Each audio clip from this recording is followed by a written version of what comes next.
Amy here on Midday Motivation. So today we're going to talk about reading, and reading is really powerful. Like, we all know that.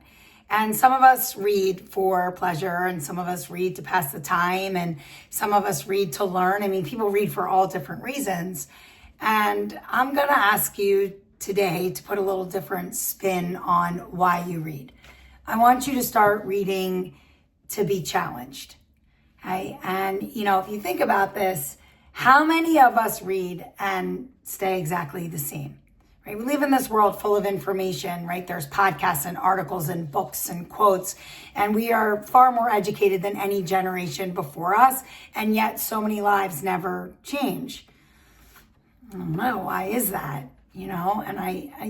And the truth is, there's a difference between consuming knowledge and being changed by it. And you are what you consume. That is so true.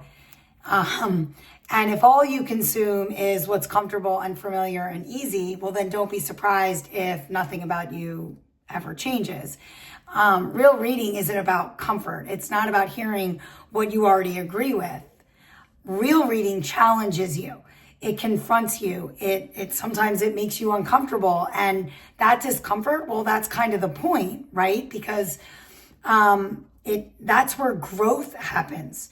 Growth doesn't happen when you're being entertained. Growth happens when you're exposed. And so here's the real test of reading. At the end of a chapter, ask yourself, what am I going to do differently because of this? Not what did I learn, not what did I like, but what am I actually going to change? And if the answer is nothing, well, then you didn't learn, you just consumed.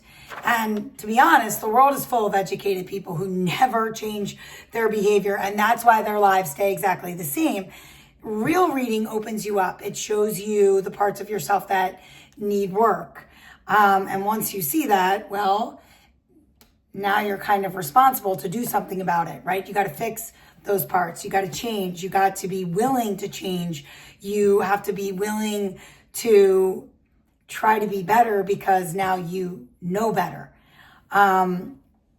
So read to be challenged. Read things that stretch you, right? That force you to look in the mirror.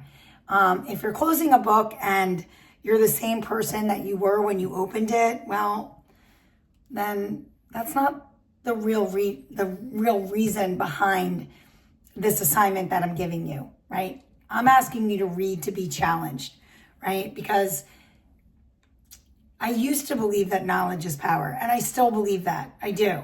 But I think that knowledge isn't power. Applied knowledge is power. And I think there's a big difference between that. Applied knowledge is definitely more powerful. So read to change. Challenge yourself. I'll see you tomorrow for a little bit more Midday.